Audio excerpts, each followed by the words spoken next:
ځوان یشسوي جیسوال د ممبۍ پر وړاندې په زړه پورې توپوهنه وکړه او د خپلې سلیزې په مټ یې د ممبۍ په وړاندې راجستان ته بریا هم ور په برخه کړه.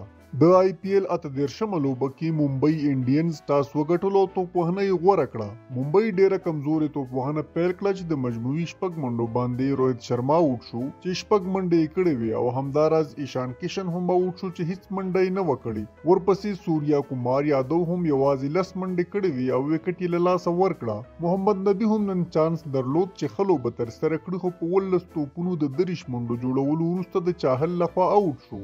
له هغه وروسته تلک ورما او نهال وډیره ښه توپوهنه وکړه چې ورما 15 شپېته او نهال 49 منډې ترلاسه کړې. هاردیک پانډیا بیا په 10 توپونو 10 منډې وکړې او په وروستي اوور کې سندیپ شرما د ممبۍ 3 لوبغاړي وسوځول چې د ممبۍ لوبډلې په 20 اورونو کې د 9 لوبغاړو په سوځېدو سره 109 منډې جوړې کړې.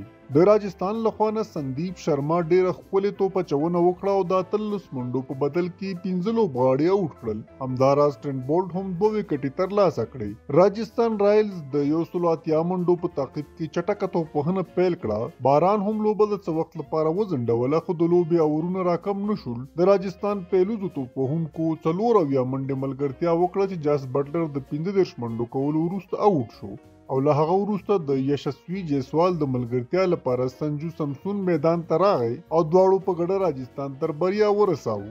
جیسوال د ممبۍ پر وړاندې ډیره ښکلې توپوهنه وکړه چې په 80 توپونو 104 ناسوځېدلې منډې جوړې کړې. هغه 7 شپږیزې او 9 څلوریزې هم ووهلې.